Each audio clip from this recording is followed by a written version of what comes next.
Hi everyone, it's David here from the Wargaming Parrot, and today I'm going to be talking about bonding two parrots or multiple parrots together. This is something that's highly requested, and it's something I've seen lots of videos for which are very short and don't really go into much detail or information. So I thought it was important to make my own. The other reason I thought I'd make this is because this is something we're actively doing with our rescues at the moment. We're actively trying to bond Pickles, Olive and Scampi together, and it's something that I get a lot of questions about, so I thought it was very important to make this video. So before I get started, there's a few things I want you to consider.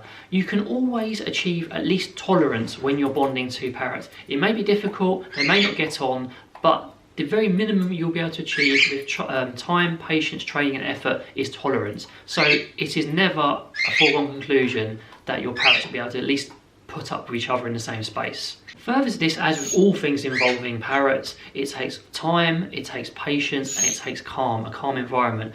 With these conures, one thing I am noticing is a species trait almost, is you need to be very calm when you're interacting around them. Scampi and Olive especially are very easily triggered by loud noises. You can see he's actually nipping my finger a little bit because I'm talking loudly, and he's screaming away. They're very responsive to the sound, so take your time, be patient when you're bonding with them, and be calm and keep it soft spoken, because as you can see right now, speaking softer, he's calming down. The other important thing to consider when you're bonding parrots is sometimes it can be incredibly easy. Parrots may just immediately click and get on, even though you have to still watch them and work on it a little bit. Other times they may not get on at all and they may fight, and you have to put in a lot more effort. So there is a broad spectrum just down to their experience and their personalities, just like with people and any other animal. So my first tip when you're trying to bond two parrots or multiple parrots is having the cages in the same room. A lot of people try to put parrots into the same cage immediately, which causes territorial issues, causes them to fight and can even lead to injury. Conversely, some people have cages in separate rooms, which also doesn't work, or have cages immediately right next to each other. The ideal is you have both parrots in the same room, but you have their cages far enough away so there's no territorial conflict. For example, you'd have if in our case we'd have like Olive against one wall onto the left, and then you'd have Scampi on one wall to the right, and just have them as much distance as possible. And as they become more bonded and more tolerant of each other, then you can move those cages closer together. My next tip is reinforcing positive interactions. Now this basically applies to any sort of training and to all of these tips. It is well worth doing for everything. You want to reinforce positive interactions. That means when you have two birds that don't know each other and they show calm and they're relaxed around each other, you reward them and treat them with a positive reinforcement, for example their favourite treat or a bit of verbal praise. And you just keep doing so, because making sure that they have that reward reinforces to them that acting calm, not being aggressive, is a positive thing around the other bird. So we have some calm now, so we've rewarded Scampi with his favourite treat, which is banana chip, and Pickles, which is her favourite treat, which is a tidy stick. So they're being calm, so we're giving them a treat so they can have a positive interaction together. My next tip when you're trying to bond two or multiple parrots is do so in a neutral area. For example, if you're doing it on top of one of their cages, on a communal play stand, that sort of thing, that can cause territorial squabbles which you do not want. One bird will try and defend the territory against the other, and that can lead to the opposite result of what you're trying to achieve. So if you can, for example, take them into another room and work on bonding exercises there, work on training there, etc. It can even be in the middle of the floor, away, assuming that they're comfortable being on the floor, away from their cages, just somewhere neutral and somewhere that neither bird feels like they have a claim to.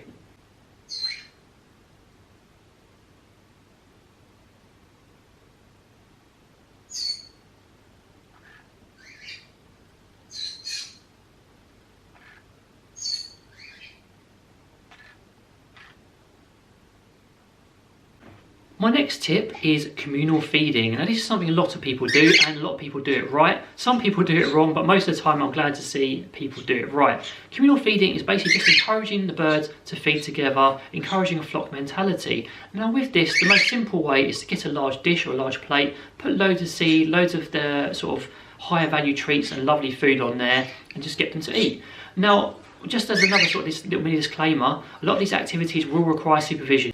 You can't just leave the plate on the floor, let them get on with it and just walk off, because that could cause conflict. You want to be supervising them and making sure those interactions are positive, rewarded, and they're not getting up to mischief. So we're doing communal feeding on here because the conures don't really like the plate. They consider this kind of neutral territory for them. Scampi is very curious about Pickles. Pickles generally just wants to eat and be left alone. They won't fight unless he comes right up to her. What's this? That's a good boy. This point is a little bit more of a controversial one, but it is something that actually is proven to work if it's properly supervised. If you have two parrots that have a bit of conflict, it can be okay if it's properly supervised and you're very careful to lead to injury to let them have that conflict. Now, when I'm saying this, I'm talking about stuff like that they will do in the wild, like bashing beaks together, mooring at each other, that sort of thing. As long as it's not leading to aggression, like biting wings, biting tail, or biting feet. Now, allowing your parrots to do this gets gets some of it out of their system, but not only that, it allows them to sort of establish almost pecking order amongst each other and know that they respect each other's boundaries. Again, with this tip, I highly recommend it is strictly supervised because we do not want any injuries, and I do not want anyone leaving the comments saying I did this and my bird got hurt. With this, it's very important to be ready to intervene before something happens. Watch your bird's body language, watch how they're behaving, and be there with a perch, with a sleeved hand, or whatever you have to break up any potential fights. So they both have their own bowls, but Scampi's more interested in annoying Pickles at the moment. So we're just watching them carefully and making sure that nothing happens. As you can see, Pickles, he got a bit close to Pickles and she objected. There you go. You can also encourage bonding through communal play and foraging. Now, communal play is a little bit more difficult because the birds may be possessive over toys, or if you only have one large stand or Java tree, maybe tougher to do so.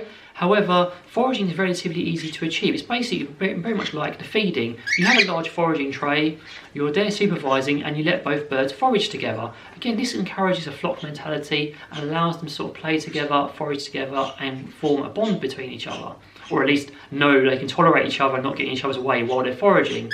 With play, you can do this on a stand, as I said, but you're probably going to have to positively reinforce it. So you're going to be constantly there, reinforcing them with treats for calm behaviour, reinforcing them when they play with the toys, and if they both play with the same toy and don't get aggressive, then that's big jackpot rewards. You want to make sure that's positively reinforced to the maximum.